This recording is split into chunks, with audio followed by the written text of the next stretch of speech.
네, 현재 시각 8시 23분 향해 갑니다. 지금 시장에 뭔가 상승 모멘텀이 부재한 상황에서 어제 보니까 코스피가 12월 7일 이후 지금 40여일 만에 종가 기준 2,500선이 결국에 좀 붕괴가 되더라고요. 네. 예. 어제 장을 이렇게 마무리하면서 참 아쉬웠던 게 그거였습니다. 항상 이 시간에 정민 앵커 또 개장 초 시황 전해주면서 환율 관련해서 달러가 또 오르네요라고 하실 때 네. 어제 제가 조금 정신줄 놓았거든요. 뭐 드릴 말씀이 없습니다 했는데 전 사실 오늘 뭔가 모멘텀이 필요하다는 차원에서 미국의 소매 판매 네. 그리고 베이지북 결과 나오고 나서 위든 아래든 또 이렇게 꿈틀거릴 줄 알았는데 네. 시장은 늘 한 박자 내지 조금 빠르게 움직이죠. 빠르네요. 빠른데 그게 어제 개장 제가 중계했을 때 조금 환율 달러가 올라가네요라고 예, 했었는데. 그렇게 예. 말씀하셨을 때 예, 걸을 때 조금 이렇게 갖고 있던 뷰를 말씀을 드렸어야 되는데 네네. 좀 아쉽습니다. 이동 평균선이 모인 다음에 한참 동안 모였기 때문에 그 다음에 방향성이 꽤나 중요했는데 일단은 달러 강세 쪽으로 우리 원화 약세, 환율 상승 쪽으로 가닥을 잡는 게 우리 국내 증시는 또 부담을 주긴 주는 것 그러게요. 같아요. 근데 미국 나스닥은 워낙 강해요. 강해요. 예, 예. 장중에도 보면 몇 차례 출렁거림이 있었는데 꽤 견조하게 대기 매수세가 좀 있는 것 견조하다는 같아요. 느낌이 들긴 예. 듭니다. 예. 그러게요. 오늘 그럼 또 예. 유한타증권의 유동훈 본부장님과 시장 얘기 나눠보겠습니다. 어서 오세요. 어서 오십시오. 안녕하십니까. 네. 아니 진짜 나스닥 보니까 뭐 엔비디아도 그렇고 AMD도 그렇고 날아가는 종목들은 또 날아가고 뭔가 시장의 온도차가 극명하게 좀 엇갈리는 듯한 느낌이거든요. 온도차 맞아요. 예. 네. 그래서 올해도 아무래도 이 선택과 집중이 중요한 해가 될 것 같다. 네, 이런 생각이 네. 듭니다. 작년 말만 하더라도 중소형주가 굉장히 급등을 많이 했죠. 그러면서 우리나라 시장이 미국의 중소형주하고 비슷하게 움직인다. 이런 얘기까지 했지 않습니까? 네. 지금 현재 시점 보시면은 어제 나스닥 같은 경우에는 거의 하락률이 없었지만 예. 특히 또 나스닥 100 같은 경우에는 뭐 플러스 예, 이 정도. 나스닥 100은 또 그 와중에 예. 플러스. 네. 근데 보시면 러셀 2000은 마이너스 1.35%. 예, 예. 그 코스피가 러셀 2000하고 비슷한 것 같아요. 그렇죠. 제가 지난번에 왔었을 때 그 얘기를 해드렸는데 네. 그렇게 움직이고 있습니다. 그만큼 요즘에는 선택과 집중이 중요하다라는 네. 얘기를 해드리겠고요. 또 가장 중요한 포인트가 아무래도 이제 금리 부분이지 않겠습니까? 근데 이제 금리가 어저께 좀 많이 올랐죠? 네. 10년물 국채 금리 맞습니다. 예.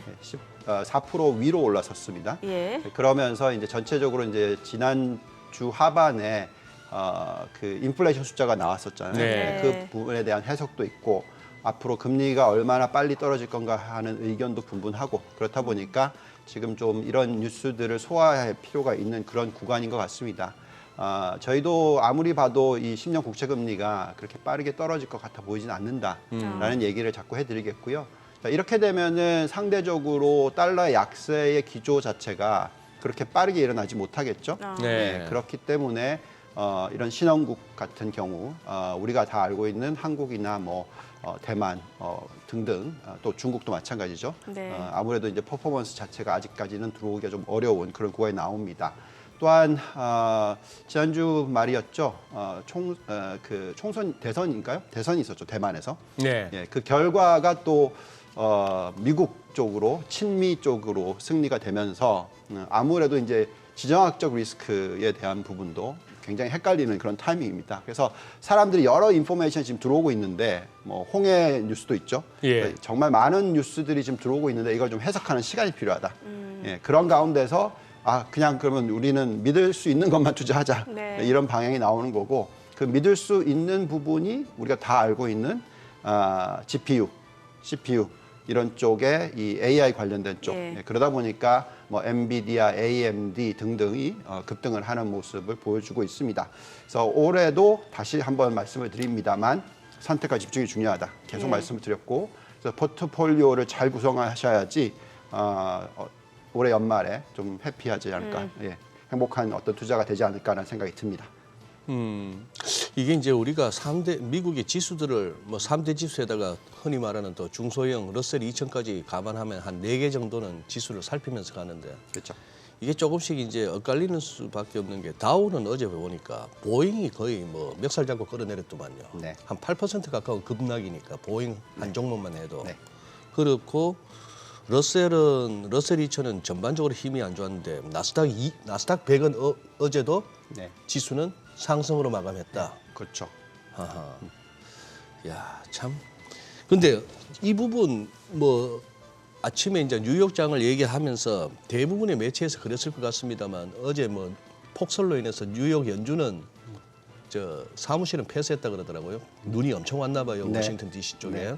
그런데 이제 월러 이사의 브루킹스 연구소에서의 발언은 자꾸 이렇게 아침에 여기저기 시황에서 언급되는데 우리 유무장께서 보시기에는 월러 이사 발언에서 뭔가 또 달라진 게 있다고 보십니까? 한 가지 걱정되는 부분은 네. 이 주택가격 지수인데요. 네. 이 부분이 계속 지금 떨어져야지만 네. 쫓아가는 주거비 쪽도 떨어지게 되는 거거든요. 그래서 우리가 계속 얘기했던 게 이 주거비 쪽이 좀 잘 안 떨어질 거다, 스티키하다. 네. 그게 이제 가장 따라오는 지수이기 때문에 그런 상황인데 우선 어쨌든 이 부분을 보죠. 어쨌든 금리를 떨어뜨리려면 네. 미 연준이 워낙 몇 년 전에 실수를 했다 보니까 너무 늦게 올리기 시작했잖아요. 마찬가지로 인플레이션이 완전히 잡히는 모습이 나오기 전까지는 우리 금리 내리겠다라고 얘기하는 게 굉장히 부담스러울 거란 말이죠. 그렇기 때문에 계속 인포메이션 자체는 이 인플레이션 자체가 떨어지는 모습을 보여줘야 됩니다. 근데 12월 달 숫자가 예상보다 높게 나왔잖아요. 예. 그렇다 보니까 발언이 이렇게 갈 수밖에 없는 거죠. 근데 이제 우리는 좀 한 발 앞서서 내다봐야 되겠죠. 인플레이션이 그럼 전혀 안 떨어질 거냐? 그건 아니다라는 말입니다. 그래서 이 부분을 좀 잘 해석을 해야 되는데 우선 여기 지금 나와 있는 표 보시면은 CPI가 아까 되돌아가서 네네. 3.35%가 나왔어요. 그러니까 원래 예상치가 뭐였냐면 3.2%였습니다. 네. 그러니까 약 0.15% 정도 더 높게 나온 거죠. 여기서 이제 가장 큰 역할을 한 부분이 저게 나와 있듯이 주거비 쪽이 65%나 되니까 네. 이게 진짜 가장 큰 부분이었죠. 식품 부분은 10.8%인데 이거는 지금 2.7%까지 떨어졌어요. 예. 그래서 이게 큰 무리는 없을 것 같고 저건 안정이 될 텐데 결국 주거비입니다. 근데 주거비를 한번 보시면은 제가 이 차트 다음 넘겨주시면 주거비 차트를 보면서 왼쪽 박스 뭐 보시면은 저 파란색 선과 빨간색 선이 교차하는 시점이 있죠. 네네. 저게 뭐냐면은 이제 파란색 선은 주택 가격 지수입니다. 아. 그 가격 지수가 하락을 하는 그런 모습인 거고요. 예. 그러면은 이제 빨간색 선은 이제 주거비인데 네. 좀 뒤쳐져서 따라오죠.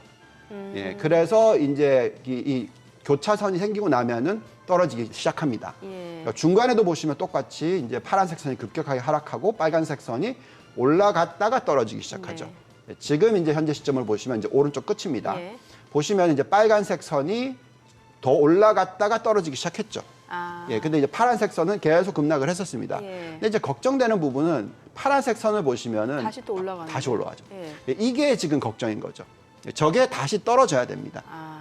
그래서 지금은 어쨌든 빨간색 선이 쫓아갈 텐데 네. 지금 이 주거비 숫자가 지난달 대비해서의 숫자로 보시면은 0.5% 상승을 했어요. 곱하기 12 하면 6%죠. 그러니까 지금 작년 동기 대비해서 성장률이 지금 6.2%가 나왔으니까 예. 더 떨어질 룸이 없는 거 아니냐 이렇게 생각할 수도 있는 거죠. 그렇지만 지금 보시면은 이 주거비 쪽 주택 가격 쪽이 4.8%니까 그러니까 5% 미만까지는 계속 떨어질 겁니다. 근데 저게 또 다시 줘야지 추세적으로는 이제 계속 하락하는 거고요. 근데 이게 이제 이 CPI의 절반 가까이 차지하다 보니까 이 부분이 좀 걱정스럽고 그렇기 때문에 인플레이션이 2%보다는 좀 높게 유지가 될 거 아닌가 이런 이제 걱정을 하게 되는 겁니다. 근데 다행스러운 것은 우리가 주거비만 보는 건 아니잖아요. 네. 다른 지표들도 같이 봐야 되는데 그 다른 지표들을 보고 있으면 우리가 이제 인플레이션 얘기할 때 어떤 게 있죠? 가장 중요한 포인트는 재작년 같은 경우에 우리가 공급망 차질 가지고 얘기를 합니다. 그렇죠? 보시면 이제 중간 오른쪽으로 보시면은 엄청나게 급등을 했었죠. 네. 공급망 차질이 생기면서 공급망에 따른 인플레이션이 크게 폭등을 했던 거고요. 그리고 이 녹색 선을 보시면은 많이 떨어졌죠. 그리고 이제 까만색 선이 지금 쫓아오는 인플레이션입니다. 그러니까 저걸 쫓아간다라는 얘기는 어쨌든 간에 2% 밑으로 떨어질 거라는 얘기예요. 그렇지만 또 다시 좀 살짝 올라가고 있죠. 그러니까 이런 부분들. 그러니까 이런 것들이 이제 중요한데 근데 어쨌든 간에 앞으로 12개월 동안에는 인플레이션이 떨어지는 건 맞다. 네. 이렇게 보셔야 되는 거고요. 또 생산자 물가 지수가 발표가 됐었죠. 지난 금요일이었습니다. 보시면은 미국의 생산자 물가 지수 PPI가 0.1% 하락을 했어요. 전달 대비해서. 그럼 이건 큰 무리가 없는 거죠. 그리고 또 기업들의 마진은 오히려 확대가 되겠죠. 비용 쪽은 안 올라가고 CPI는 높으니까 그런 모습이 나오는 거고 작년 동기 대비해서 숫자를 보시더라도 지금 1.8%입니다.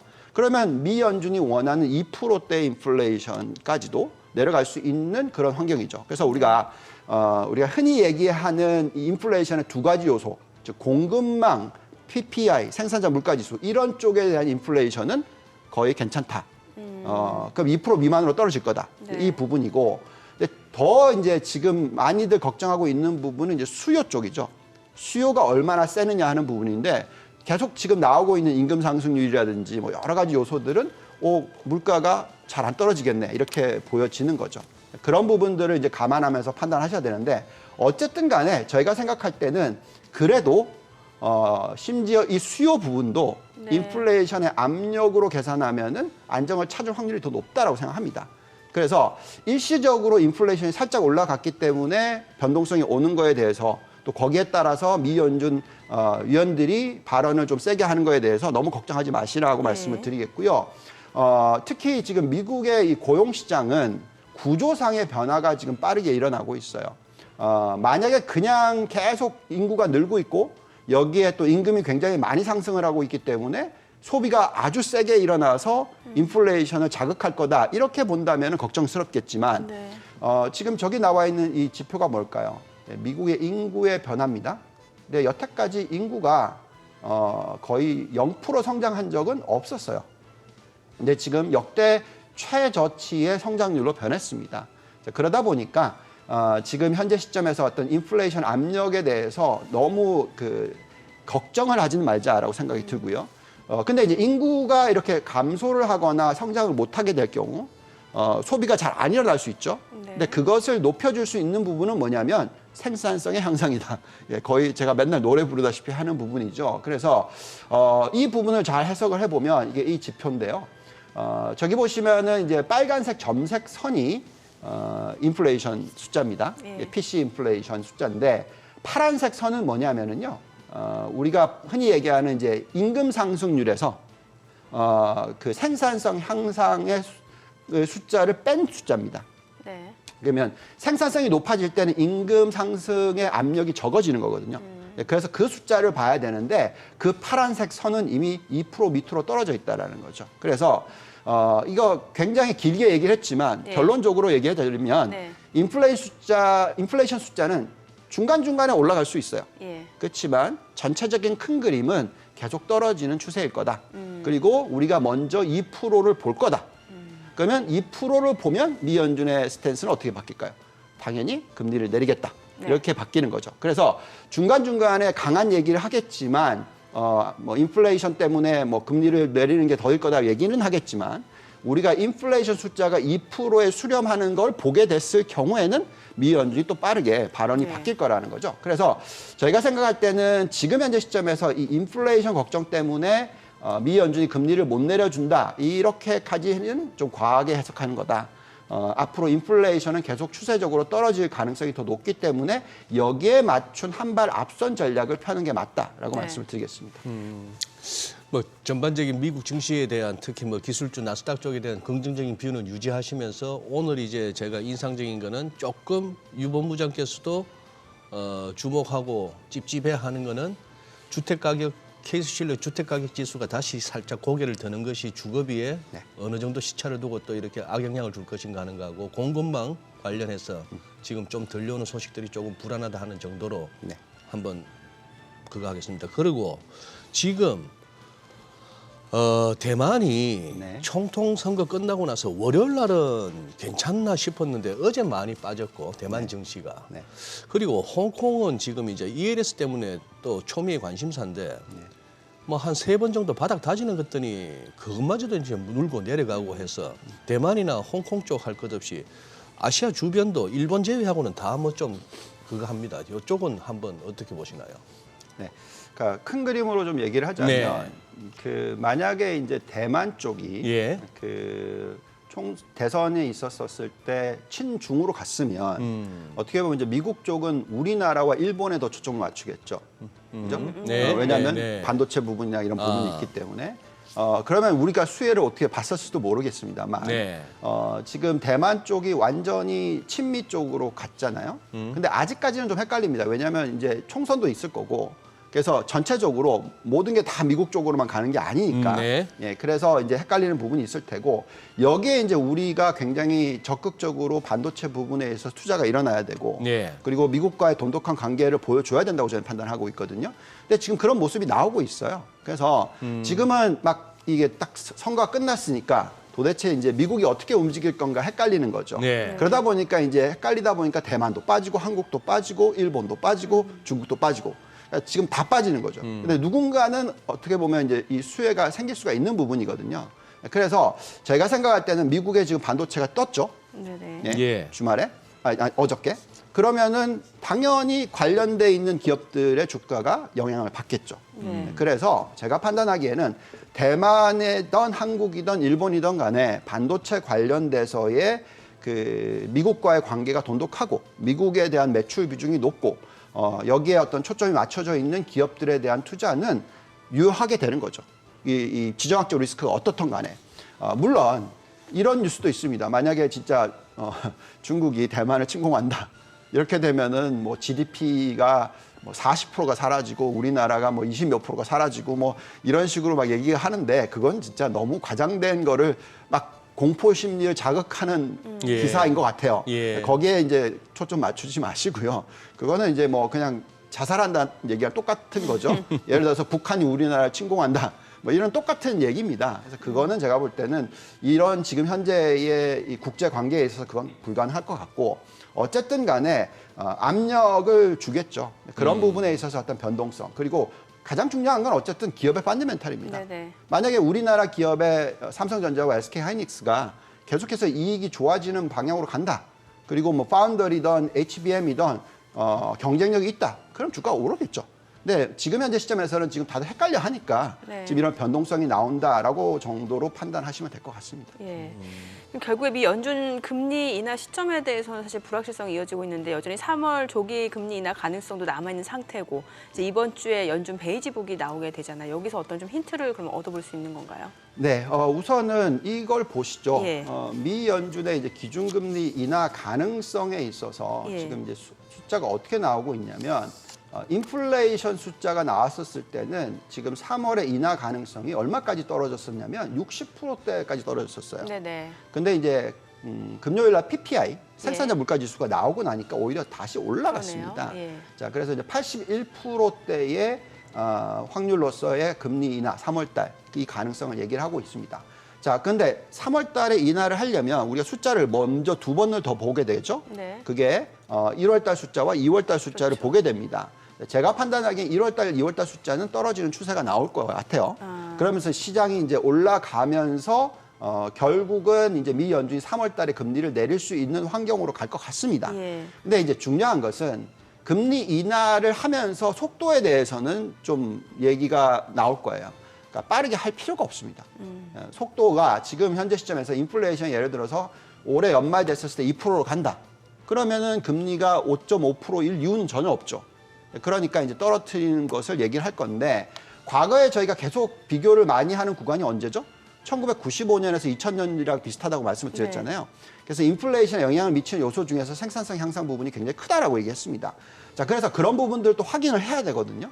그래서 3월 달에 한번 내린다 하더라도 그 다음에 내리는 시기는 바로 계속 내리는 게 아니라는 거죠. 예. 근데 지금 오른쪽의 차트는 그렇게 지금 돼 있죠. 2024년 말까지 최소 1.25% 내린다. 많이 내리면 2% 내린다. 네. 자, 이런 식으로 빌 에크먼 같은 분도 굉장히 공격적으로 얘기를 하고 있죠.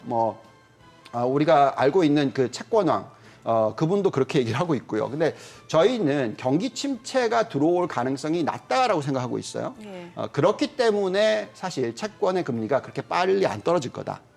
오히려 생산성이 높아지면서 GDP 성장률은 안 떨어지고 지금 같은 수준에서 유지될 가능성이 있다. 근데 그 생산성이 높아지면서 GDP 성장률이 높아지는 것은 인플레이션의 압력은 적어진다는 얘기입니다. 그렇기 때문에 단기 쪽은 금리를 떨어뜨릴 수가 있다라는 거죠. 예. 네, 그래서 제가 생각할 때는 떨어뜨릴 거고요. 미연준은 금리를. 네. 근데 이제 그 속도에 있어서는 제가 계속 말씀을 드립니다만 앞으로 2년에 걸쳐서 그래서 올해 한 0.75% 많이 떨어뜨리면 그리고 또 내년에 또 많이 떨어뜨리면 0.75%. 그래서 2년에 거쳐서 1.5% 정도를 떨어뜨리는 것이지 여기에 지금 이 나와 있는 것처럼 올해 연말까지 1.5% 떨어뜨린다. 그거는 좀 너무 과한 것 같고요. 그래서 전략을 잘 세우셔야 된다는 거죠. 그래서 장기 국채 금리가 덜 떨어지고 네. 단기 쪽은 떨어지고 여기에 맞춘 전략을 펴는 게 적절하지 않을까라는 생각이 듭니다. 지금 우리가 이제 또 금리 인하 쪽에 이제 유독 신경을 쓰고 있습니다만, 유독 제가 수요일 날 우리 유 본부장님 나오시면 저 나름대로 이제 균형을 맞추려고 자꾸 이제 안 좋은 쪽으로 한번 말씀을 드려보는데, 네. 어제 이제 뉴욕 엠파이어 스테이트 제조업 지수가 나왔지 않습니까? 네. 이게 마이너스 43.7인데 이거는 뭐 0을 중심으로 살피는 그거니까 마이너스인데 지난달에 마이너스 14.5였고 시장 예측은 마이너스 5 정도로 좋아질 거야라고 봤는데 이게 마이너스 43.7입니다. 좀 충격적이고 네. 크게 이렇게 펼쳐서 우리 뭐 시청자분들께서 얼마든지 구글링으로 확인하실 수 있겠지만 이거는 2020년에 그 뭡니까 코로나 왔을 때야 일시적으로 좀 예외적인 현상이지만 지금 2008년보다도 더 숫자는 안 좋거든요. 엠파이어 스테이트 제조업 지수. 네. 이런 상황은 마치 우리 요즘 이렇게 주변에서 자주 듣는 이렇게 특히 자영업 하시는 분들, 기업 하시는 중소기업 하시는 분들 중에 그냥 IMF 때보다 더 심해 요즘 이런 얘기하고 좀 어느 정도 일맥상통하는 지표라서 네. 이 지표가 이제 그래도 잘 버티는 뉴욕 증시하고는 조금 이렇게 매치가 안 돼가지고 네. 그러니까 네. 저희는 이제 이걸 어떻게 해석하고 있냐면요. 네. 만약에 그 PMI 지표까지 폭등을 했다, 급등을 했다. 그러면은 이제 증시가 폭등하고 끝 이렇게 갑니다. 그러니까 무슨 폭등하고 얘기냐면, 네, 그러니까 왜 그런 거냐면 우리가 자꾸 얘기하는 게 95년부터 2000년 사이클을 비교를 해드리는 거잖아요. 네. 그러니까 생산성이 높아진다라는 것은 그 결국 이제 제조업 지수를 놓고 봤었을 때 지금 보시면 미국의 제조 생산 부분은 엄청나게 설비 투자가 들어가는 부분들이 나오고 있거든요. 예. 근데 PMI 지표는 안 올라가요. 글쎄 예. 그 자체도 이상하고. 그렇죠. 그래서 해석하기 굉장히 어렵거든요. 네. 그래서 그게 무슨 얘기냐면 뭔가 혁신이 일어나고 있다라는 것을 감지해야 된다라는 거죠. 과거 95년에서 2000년도 똑같은 모습이었다라는 거죠. 무슨 얘기냐면 그만큼 GDP 성장률이 높게 나왔는데 예. 예, 임금 상승률은 거의 98년도까지 별로 안 올라가요. 예. 그러면서 전체적인 어떤 시장 자체가 막 엄청나게 막 과열되는 모습이 아니었거든요. 그러다가 이제 마지막에 이제 98년 이후에 유동성까지 왕창 풀어버리니까 그 PMI 지표나 뭐 여러 가지 지표들이 안 좋다 보니까 또 아시아 금융위기가 터졌었잖아요. 예. 그러다 보니까 왕창 푸니까 그게 푸니까 또 완전 한번, 거품으로 가고 폭등이 일어나고 이런 모습이었다는 거죠. 그래서 저희는 예. 오히려 이런 식으로 지금 나오는 지표들 이게 어떻게 보면은 지금 생산성이 높아지고 있는 것을 항변해 준다라고 생각이 들고 그런 가운데서 지금 투자가 일어나는 쪽은 아무래도 AI와 예. 이런 그 생산성을 높여주는 쪽이다. 근데 그게 막 무분별하게 막 투자가 들어가는 그런 거품형이 아니라 굉장히 선택과 집중이 일어나는 거다. 네. 그러니까 주식시장도 그렇게 움직인다는 거죠. 그래서 PMI 지표가 많이 못 올라가고 있는 건 맞아요. 예, 그래서 네. 근데 그 지표가 이제 막 확 튀기 시작하면 그때는 주식이 엄청나게 활황할 거고 그때는 모든 주식들이 다 올라갈 겁니다. 근데 지금처럼 이렇게 선택적인 부분을 과시하는 그런 시장이 될 거라는 거는 결국은 이 우리가 얘기하는 이제 GDP 요소라든지 네네. 네. 앞으로의 성향 자체가 우리가 흔히 얘기하는 시클리컬, 그러니까 네. 경기 민감과 경기에 덜 민감한 부분을 좀 보시면서 판단하자라는 거고요. 지금 요 차트를 한번 올려주시면은 이 경기 민감과 경기 비민감한 부분이 있는데 보시면 지금 파란색 선이 지금 쭉 떨어지다가 이제 옆으로 가고 있죠. 이게 경기에 민감하지 않은 부분입니다. 그래서 이게 2%대 성장률이에요. 네. 요건 계속 일어나고 있는데 지금 경기 민감한 부분은 굉장히 많이 떨어졌다가 올라가는데 올라가는 속도가 굉장히 더디죠. 그게 PMI 지표랑 똑같은 거죠. 네. PMI 지표가 올라가긴 올라가는데 예. 그 지금 엠파이어 PMI 지표 말고요. 전체 PMI 지표를 보시면은 40몇에서 바닥 찍고 올라가긴 하는데 아주 천천히. 그래서 지금 그 부분이 같이 맞물리는 겁니다. 네. 자, 그러면서 지금 나오고 있는 숫자는 2%대 성장이에요. 예, 그래서 제가 생각할 때는 그런 2%대 성장이 계속 이어지는 거다. 그렇게 네. 되면은 우리가 계속 선택과 집중을 하는 그런 시장이고요. 근데 만약에 갑자기 많은 숫자들이 바뀐다. 즉 네. PMI 지표가 급등을 하고 또 대출 증가율이 막 두 자릿수로 상승을 하고 그다음에 예금 증가율이 두 자릿수로 상승을 하고 막 이런 부분들은 다 경기가 이제 바닥 찍고 돌아서는 모습이거든요. 예. 그런 모습들이 막 나온다 했을 때는 그때는 제가 중소형주 투자를 하시라고 얘기를 할 것 같아요. 예, 제가 뭐 몇 주 전부터 중소형주 투자는 좀 조심스럽게 하자고 네네네. 말씀드렸잖아요. 그거는 경기가 완전히 좋아지는 모습이 나왔을 때 움직이는 거다. 지금은 11월, 12월 달에 중소형주 상승, 그리고 관련된 국가들의 상승은 일시적인 현상일 수가 있고 전체적인 어떤 경기가 어떻게 되는지를 보면서 판단하는 게 중요하다. 예. 예, 이렇게 말씀을 드릴 수 있을 것 같습니다. 또 이번 주에 소매 판매 지표 발표되잖아요. 사실 미국은 뭐 소비와 관련된 지표 굉장히 중요하다 보니까 이게 또 경기 연착륙이냐 경착륙이냐라는 가늠할 수 있는 중요한 지표 아니겠습니까? 네. 그래서 이제 이게 예. 또 다시 이제 헷갈리는 부분인데 예. 우리가 이제 경제 성장률을 얘기할 때 두 가지 요소로서 자꾸 얘기를 해드리고 있어요. 예. 그러니까 두 가지 요소로 하면 지금 이제 소매 판매와 연결돼 있는 부분이 네. 결국은 임금 상승률, 고용 시장이죠. 그렇죠. 예. 근데 생산성이 높아질 경우에 시장이 올라갈 수 있는 환경이 생기는 이유는 뭐냐면 실질 금리를 떨어뜨릴 수가 있고요. 그다음에 소득이 늘 수가 있는 환경입니다. 그래서 내가 올해 1시간을 일해서 생산을 할 수 있는 게 예를 들어서 100이었다면 1시간 일해서 갑자기 102가 되는 거예요.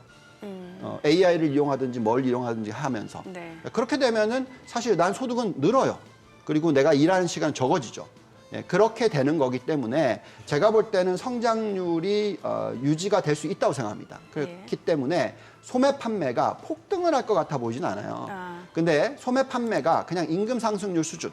근데 지금 현재 임금 상승률 수준이 약 한 4%, 5% 정도는 상승을 하고 있거든요. 참 그것만 가지고도 소비 증가율은 뭐 3%가 나올 수 있다라는 거죠. 근데 이제 개인 소비가 전체 GDP에 차지하는 비중이 미국은 70%이다 보니까 그게 전체 성장률 2% 정도를 끌어올려 줄 수 있는 부분이다. 예. 그래서 GDP 성장률이 2%대 가능하다. 이 얘기를 해드리는 거고요. 또 만약에 정말 이 대손 상각이나 이런 것들 다 감안하고 은행권이 계속해서 이제 대출을 이제 앞으로 늘려주는 모습으로 바뀐다. 네. 또는 예금이 늘어나는 모습으로 바뀐다. 이렇게 되면은 제가 볼 때는 경제 성장률이 생각보다 더 높을 수도 있습니다. 그래서 우리가 이 소매 판매를 보면서 판단해야 되고 또 예대율을 보면서 판단해야 되고 대출이 어떻게 변하는지를 보면서 판단을 해야 되는데 지금 현재 시점에서는 엄청난 거품이 네네. 만들어지고 있다고 생각은 전혀 안 들고요. 예. 굉장히 안정적인 모습이다라는 생각이 들고 지금 여기 올라와 있는 이 예대율 차트를 보시면은 급등을 하다가 올라가는 속도가 굉장히 옆으로 누웠죠. 오른쪽 끝을 오른쪽이요? 보시면. 예, 이런 식으로 가는 건 굉장히 좋은 모습입니다. 그래서 과열이 아닌 모습이기 때문에 제가 볼 때는 이럴 때일수록 어떻게 보면 선택과 집중만 잘하면 정말 수익을 많이 낼 수가 있거든요. 네. 그런 부분을 좀 지켜보셔야 될 것 같습니다. 알겠습니다. 자, 지금 시각 8시 51분 지나가고 있는데요. 오늘 양시장 호가 상황 체크해 보도록 하겠습니다. 먼저 코스피 예상 체결 지수 보겠습니다. 오늘 약보합 출발 예상되고요. 어제 코스피가 이제 40여일 만에 2,500선이 좀 깨지는 상황이었는데 오늘 뭐 호가로 봤을 때는 좀 기술적 반등을 기대해 보기보다는 일단은 방향성을 좀 탐색하는 과정들이 좀 이어질 걸로 보입니다. 2,496포인트 예상 체결 지수 기록이 되고 있고요. 코스닥도 역시 약보합권 출발 예상됩니다. 854포인트입니다. 시가총액 상위 종목 예상 체결가 보겠습니다. 삼성전자는 오늘 0.5% 상승 예상되고요. 지금 호가는 73,000원으로 집계가 되고요. SK하이닉스 0.9% 상승 예상됩니다. 예상 체결가 143,300원. 뉴욕 증시에서도 뭐 엔비디아라든지 AMD, 특히 AMD는 이제 52주 신고가를 경신한 상황이고 엔비디아도 강세를 보여줬습니다. 역시 좀 반도체 섹터가 강한 모습인데 오늘 국내 증시에서도 반도체 섹터들 주가 향방 좀 눈여겨 보셔야 될 것 같고요. LG 에너지 솔루션 에너지솔루션 1.2% 약세가 예상됩니다. 예상 체결가는 39만 5,500원이고 삼성 바이오로직스가 1% 상승 예상됩니다. 예상 체결가는 77만 4천 원. 삼성전자 우선주 강보합권 예상되고요. 현대차가 0.3% 상승 예상됩니다. 예상 체결가 18만 6,800원이고 셀트리온이 2% 약세가 예상됩니다. 예상 체결가 18만 3,300원. 네이버가 소폭 내림세 예상되고요. 호가는 22만 9,500원. 포스코홀딩스가 1% 약세 예상됩니다. 예상 체결가 43만 2,500원. 기아도 하락 출발 예상되고 있습니다. 코스닥 시가총액 상위 종목 예상 체결가 보겠습니다. 에코프로비엠 오늘 하루 만에 다시 좀 하락 출발 예상됩니다. 1% 하락 예상되고 예상 체결가는 29만 3천 원. 에코프로도 0.8% 내림세가 예상되죠. LNF 보합 예상되고요. HLB가 0.4% 상승 예상됩니다. 호가는 4만 3,800원. 알테오젠이 1.7% 강세 예상되고 예상 체결가는 9만 2천 원으로 집계가 됩니다. 셀트리온제약이 0.38% 하락 예상되고요. 지금 호가는 10만 4,400원. HPSP 1.68% 강세가 예상되죠. 예상 체결가는 42,450원. 레인보우 로보틱스 보합 예상되고요. LS 머티리얼즈는 지금 1% 하락이 예상됩니다. 예상 체결가 45,150원. 리노공업 상승 예상됩니다. 호가 19만 9,500원으로 집계가 됩니다. 자, 이제 개장까지 6분여가량 남았습니다. 오늘 뭐 전반적으로 시장은 뭐 보합권, 이 가운데 반도체 섹터가 그래도 조금 견조한 흐름을 이어갈 것으로 예상이 되네요. 예, 그렇습니다. 지금 뭐 어제 사실 네. 2520이라는 그 올라올 때 굉장히 시간이 걸렸던 레벨이나 그게 또 200일선이라고 하는 기술적인 또 옳은 부분이었는데 이것까지 이제 훅 깨고 저렇게 뭐 2500에서 살짝 내려온 거는 아무래도 뭐 마지막에 포지션 정리 과정에서 오버슈팅 내지는 언더슈팅 그런 식으로도 볼 수 있겠습니다만 저 정도 글쎄요. 지금 미국도 그거한데 딴 거보다 이제 환율을 한번 계속 보고 싶습니다. 환율. 보니까 뭐 다들 그러네요. 어제 여계 플레이어들이 해바뀌면서 첫 번째 장사 자기들 입장에서는 장사인데 네네. 첫 포지셔닝을 예. 달러 강으로 배팅을 한 것 같아요. 그렇게 하면서 서울 외환시장에서도 여계 매수세가 아주 강했다고 하는데 오늘 과연 이제 수출업체들이 이 정도 1,330원대에서 어느 정도 매물을 내놓으려는지 그 공방을 한번 좀 지켜보고 싶어요. 그리고 또 이따가 한번 환율이 좀 궁금해져서 오늘 예. 이따가 또 NH선물 김성희 연구원 연결한다면서요. 네, 맞아요. 외환시장이 워낙 지금 변동성이 그래서, 커지니까 좀 예. 체크를 해봐야 될 것 같아요. 그래 뭐 예. 개장 이후의 흐름 한번 보면서 또 한번 환율 얘기도 한번 들어보죠. 네.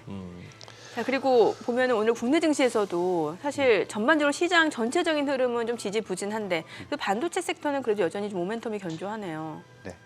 자, 매번 말씀을 예. 드리는 부분인데 지금 이 선택과 집중이 중요하다. 예. 그리고 시대적인 변화가 일어나고 있기 때문에 우리가 잘 투자를 해야 된다. 예, 이렇게 예. 얘기를 해드리는데 그럼 우리나라의 생산성이 높아질 수 있는 부분이 어디에 있을까 고민했었을 때 결국 글로벌 경쟁력 있는 산업일 수밖에 없죠. 예. 예, 그게 반도체입니다. 예, 그래서 잘 쫓아가야죠. 예. 좀 대만이 버벅거리길 바랬는데 버벅거리지 않죠. 예, 확실하게 미국 쪽에 손을 들고 네. 있죠. 예, 그렇기 때문에 우리도 그렇게 해야 된다는 거죠. 왜냐하면 지금 현재 시점에서 그만큼 이 시장 자체가 얼마나 커질지 모르겠고 또 생산성 향상이 너무나 중요한 이슈이고 또 아무래도 이제 미국이 전 세계의 소비 시장의 거의 절반 가까이를 차지하니까 40% 이상을 차지하기 때문에 이쪽에 초점을 맞추실 필요가 있다라는 거고. 근데 지난주에 봤던 지표 중에서 좋은 게 있었죠. 뭐 중국에 관련된 수출 비중 대비 미국에 대한 수출 비중이 더 높아졌다. 예. 그거는 이제 확실히 바뀌고 있다. 예. 그래서 좋은 방향이라고 생각합니다.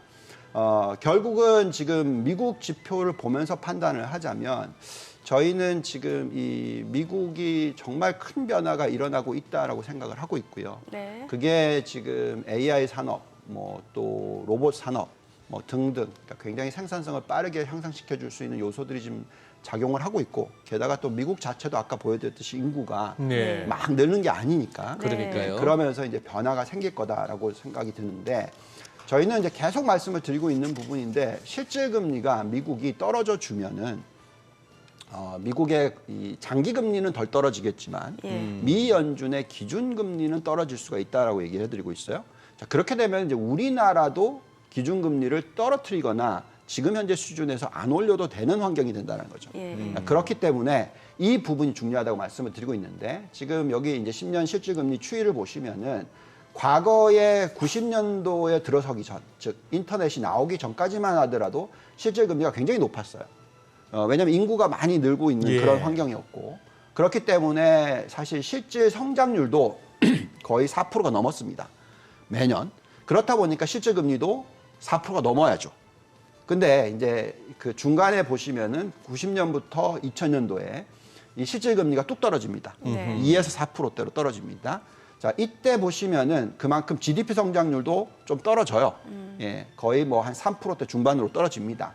자, 그러면서 생산성이 GDP에 차지하는, 성장에 차지하는 비중이 55%로 확 올라갑니다. 자, 이런 모습이 나왔고요. 근데 이제 지금 중요한 것은, 이제 보면 2000년도 이후에서 인터넷 이후에 모바일 인터넷, 그게 또 연결이 돼서 지금 데이터 센터, 연결이 돼서 지금 AI, 네. AI와 로봇, 이렇게까지 예. 쭉 연결이 되는 그 사이클이 들어오면서 미국의 이 실질 성장률과 실질 금리가 보시면은 이제 확연하게 변화가 일어났는데 생산성이 GDP 성장률에 차지하는 비중이 자그마치 70%대로 올라갔고요. 예. 앞으로는 제가 볼 때 80%대까지도 올라갑니다. 생산성이. 예. 그래서 지금 계속 우리가 얘기하는 부분이 인구의 변화와 임금의 상승률과 고용 시장을 보면서 GDP를 판단하게 되면 또는 기업에 대한 투자 포인트를 판단하게 되면 틀릴 확률이 높다. 예. 예. 그래서 계속 우리가 해야 되는 부분은 기업들의 생산성이 얼마나 빨리 올라가고 있느냐.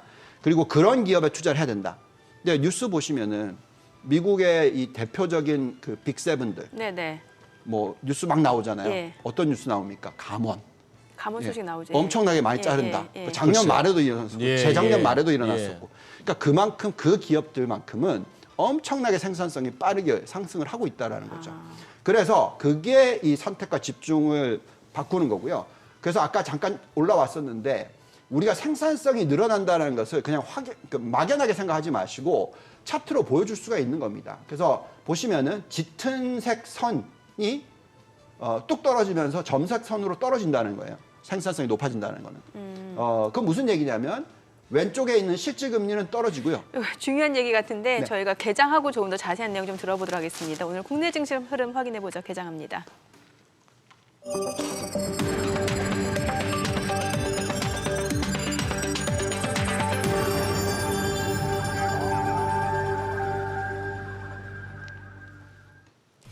네, 1월 17일 수요일 국내 증시 개장했습니다. 미 연준의 조기 금리 인하 기대감 과도하다라는 지적, 경고성 메시지들이 잇따라 나오면서 뉴욕 증시에서는 투자 심리가 위축되는 모습이었습니다. 다만 나스닥 같은 경우는 주요 빅테크 7개 종목들은 여전히 대규 매수세가 견조한 흐름을 보여주면서 낙폭을 줄이고 오히려 더 강세를 보여주는 종목들이 많았습니다. 뭐 엔비디아, AMD, AMD 같은 경우 52주 신고가 경신했고 엔비디아도 강세를 보여줬고 국내 증시 쪽에서도 최근 반도체 섹터에 대한 수요는 견조한 것 같습니다. 어제 코스피가 40여일 만에 2,500선 좀 붕괴가 됐는데 오늘은 지금 보시다시피 양시장 소폭 반등 보여줍니다. 코스피가 다시 2,500선 회복이 됐네요. 강보합권으로 2,503포인트, 코스닥도 0.2% 올라갑니다. 856포인트입니다. 지금 반등 탄력 자체는 뭐 크지 않습니다만 그래도 어느 정도 뭐 2,500선 그리고 850선을 중심으로는 좀 견조하게 좀 하방이 지지되는 듯한 흐름을 연출해내고 있고요. 시가총액 상위 종목 시초가도 보겠습니다. 삼성전자가 0.69% 상승합니다. 73,100원이고요. SK하이닉스도 1.5% 올라갑니다. 133,800원. LG에너지솔루션은 소폭 떨어집니다. 399,500원. 삼성바이오로직스가 약보합으로 765,500원이고요. 삼성전자 우선주가 0.3% 상승합니다. 59,300원. 현대차가 지금 소폭 내림세로 185,800원이고 셀트리온이 0.6% 떨어집니다. 186,300원. 그리고 네이버가 0.4% 하락하네요. 229,000원이고 포스코홀딩스가 0.4% 떨어집니다. 434,500원. 기아도 0.3% 하락 89,400원이고요. 코스닥 시가총액 상위 종목 시초가도 보겠습니다. 에코프로비엠이 지금 보합권으로 296,500원, 에코프로 1.4% 하락합니다. 607,000원이고요. LNF가 2% 약세입니다. 205,500원. HLB가 0.57% 하락하면서 43,350원이고요. 알테오제는 올라갑니다. 99,000원. 셀트리온제약이 1.3% 떨어집니다. 103,300원이고 HPSP가 2.6% 강세 42,850원. 레인보우 로보틱스는 1% 약세고요. LS 머티리얼즈 소폭 떨어집니다. 리노공업 1.2% 상승하면서 20만 1,000원권에서 거래되고 있습니다. 자, 오늘은 보시다시피 반도체 쪽으로 매수세가 유입되고 있는 상황인데 이 가운데 해운주들 강세 이어집니다. 계속해서 홍해 지정학적 리스크 부각되고 있는 상황이고요. 지금 물류 대란에 대한 우려도 좀 나오고 있고 그렇게 되면 이제 뭐 컨테이너선이라든지 벌크선, 운임 지수는 올라갈 수밖에 없는 상황이고 지금 펜오션이 0.8% 상승합니다. 3,540원. 대한해운도 11% 넘게 급등합니다. 2,670원이고요. 흥하해운도 6% 강세 4,510원이고 HMM도 0.97% 올라갑니다. KSS 해운도 4% 강세로 9,940원에 거래되고 있는 상황이고요. 오늘 해운주 말고는 이제 뭐 온디바이스 AI 또 HBM 관련주 모두 반도체 관련주라고 보시면 될 것 같은데 온디바이스 AI 같은 경우는 가온칩스가 4% 강세고요. 네페스아크도 3% 올라갑니다. 퀄리타스 반도체도 지금 3% 강세 보여주고 있고요. 그밖에 칩스앤미디어, 텔레칩스도 1%, 2% 상승 중이고요. 오픈엣지 테크놀로지도 1.9% 올라갑니다. 자, 앞서 보셨던 뭐 HPSP도 강세 보여주는 점 확인해 보시면 될 것 같고 HBM 관련주 이오테크닉스 5% 강세고요. 미래반도체도 3% 올라갑니다. 그밖에 IMT, 제우스가 1%에서 2% 상승 중이고 한미반도체가 1.5% 상승하면서 53,500원에 거래되고 있습니다.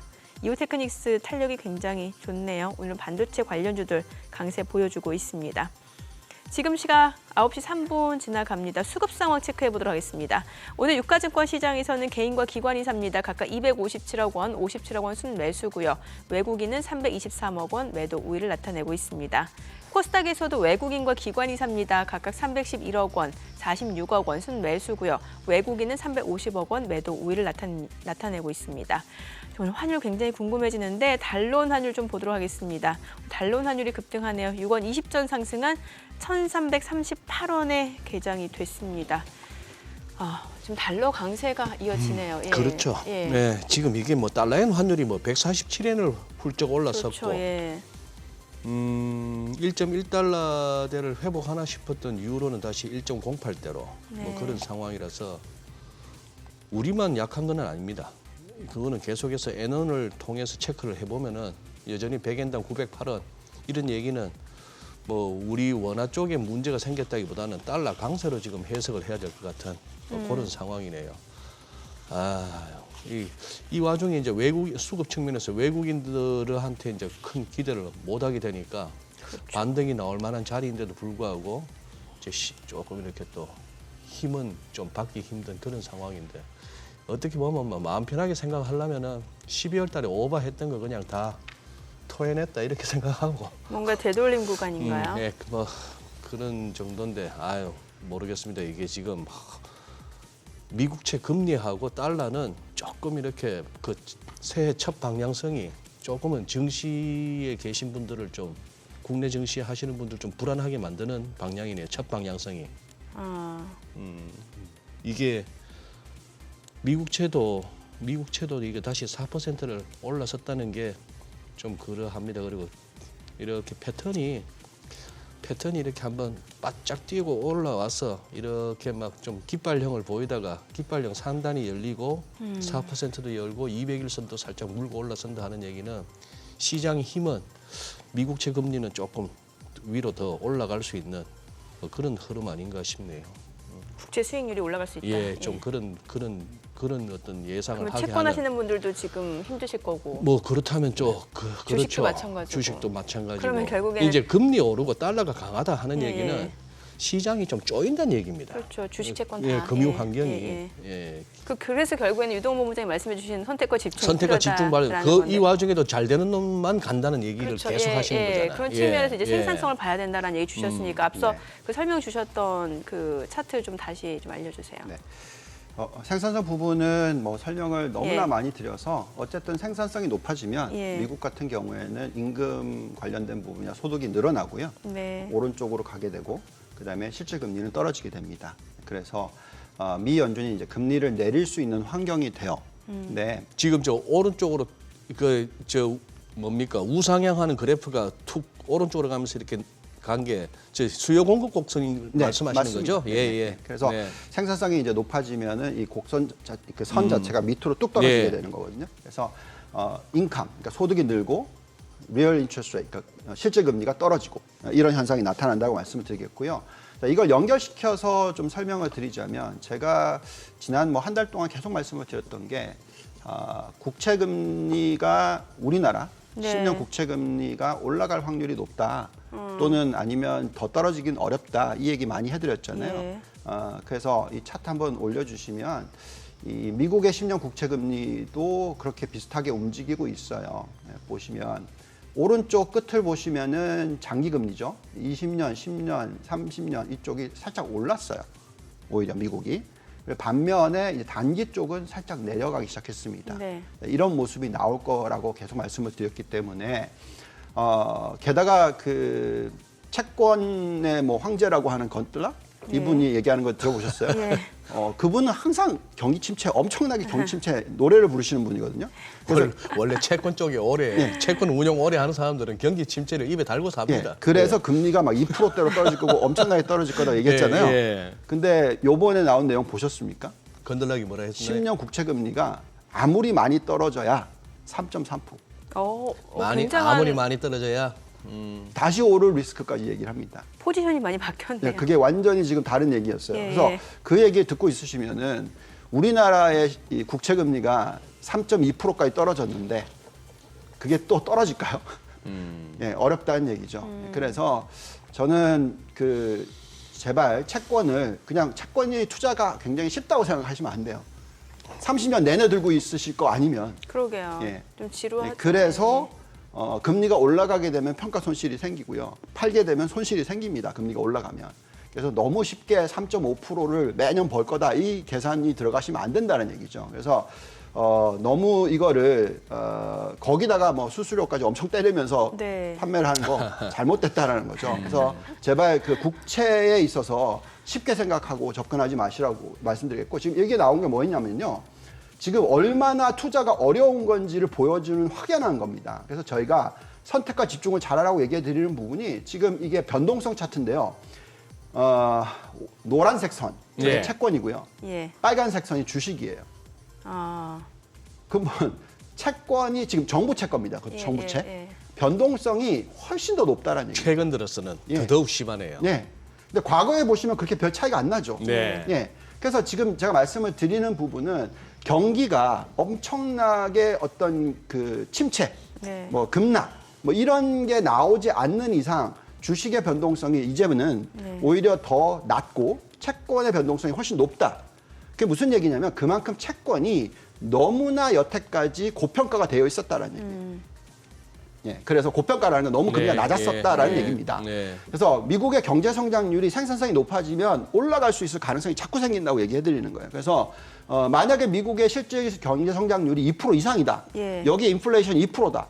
그러면 전에도 소장님께서 말씀하셨듯이 금리가 3.5, 4% 밑으로 떨어질 이유가 없잖아요. 네. 2+2인데. 예. 그렇죠? 그래서 그러니까요. 계속 얘기를 하는 부분이 이 변동성이 채권 쪽이 훨씬 더 심할 수가 있다. 그래서 채권 투자를 너무 쉽게 생각하시면 안 된다. 네. 제가 헤지펀드 운영을 하거나 옛날에 외국계에서 일을 할 때도 채권 헤지펀드 하다가 망하신 분 너무 많이 봤어요. 그게 정말 쉬운 게 아닙니다. 예. 예. 전문가들도 힘든데 네. 너무 쉽게 생각하세요. 그 부분에 있어서 꼭 말씀을 드리겠고 그래서 저희가 말씀드리는 거는 이 주식과 채권의 비중에 있어서 예. 지금은 오히려 주식 쪽 왜냐하면 경기가 좋아질 확률이 더 높다고 생각하고 따라서 6대4 전략이 아닌 8대2 전략이 더 좋다. 계속해서 주식 비중을 더 많이 가져가시고 채권 비중을 좀 덜 가져가셔라 네. 라고 얘기를 해드립니다. 여기 앞으로 경기가 확 올라갈 확률도 있다라는 거죠. 계속 경기가 침체로 가서 금리가 급락을 할 가능성보다는 오히려 경기가 많이 더 좋아지면서 금리가 올라갈 확률까지도 있다. 이렇게 본다면 지금 이 전략이 더 적절하다. 이 말씀을 계속 드리고 있습니다. 예. 지금 오늘 이 와중에 말이죠.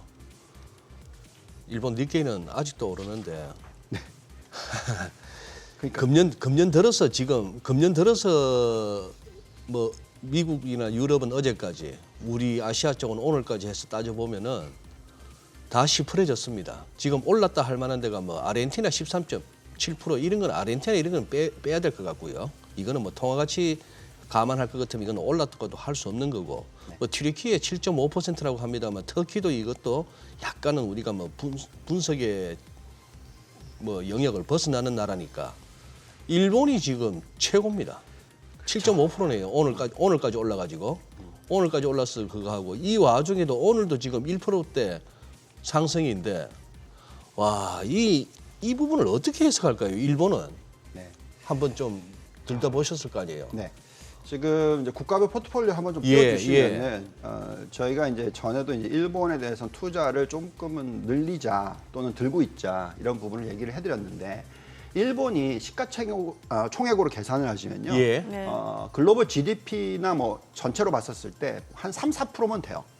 그러니까 전체 글로벌에 그러니까 경제 규모로 보더라도 경제 규모로 보더라도 아니면 시가총액으로 보더라도 증시의 시가총액을 보더라도 그래서 최소 한 3~4%는 들고 있어야 되고 저희가 지금 5% 정도 들고 가자라고 얘기를 해드리는 부분이 있고 여기에 이제 보시면은 전기차, 반도체 그러니까 이런 쪽을 제가 얘기를 하는데 그만큼 일본이 여기에 좀 초점이 맞춰졌어요. 예. 그러면서 요즘에 뭐 여러분들이랑 얘기를 해보면은 일본은 무조건 다 미국 쪽이다. 그냥 무조건 미국이 하는 대로 간다. 예, 예. 여기 완전히 그냥 넙죽이다 거의 심지어는. 넙죽. 예. 그렇기 때문에 시장이 그렇게 움직입니다. 그래서 이거 한번 차트 보실까요? 니케이 보고 있으면은 이게 앞으로 어떤 정말 큰 그림의 변화가 생기는 게 아닌가까지도 생각이 드는 게 보시면 제일 위에 있는 게 보시면은 다 기간이 틀려요. 근데 똑같은 차트를 그려주고 있는데 뭐냐면 이게 그 컵 핸들 차트라고 얘기해서요. 네네. 예, 고점을 뚫고 올라가는 모습입니다. 그래서 제일 위에 있는 게 일간 차트고요. 중간에 있는 게 주간 차트고요. 밑에 있는 게 월봉입니다. 이제 월봉까지 뚫으면은요, 저거는 이제 완전히 올라가는 거죠.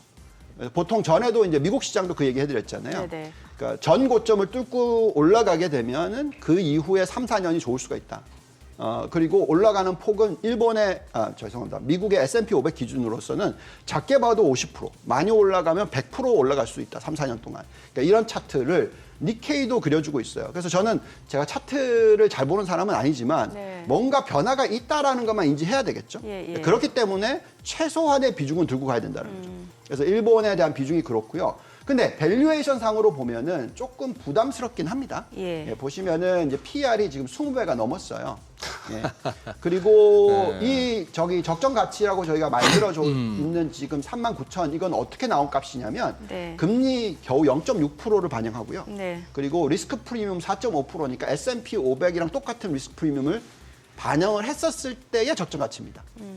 그래서 이걸 보고 있으면은 일본의 니케이의 상승 여력이 10% 남아 있다. 그래서 투자를 할 만하다까지는 좋은데 왕창 늘려가지고 막 20%씩 투자하자 이건 아니고요. 왜냐하면 오히려 나스닥 100이 지금 똑같은 거를 집어넣고 금리를 더 높게 반영을 했는데 즉 4%대를 반영을 했는데도 네. 상승 여력이 20%대가 나오는 거죠. 예. 그래서 저희는 일본이 좋기는 한데 그래도 나스닥 100이다. 아. 이렇게 얘기를 해드릴 수 있을 것 같습니다. 알겠습니다. 오늘 또 내용 잘 들었습니다. 고맙습니다. 네, 감사합니다. 감사합니다.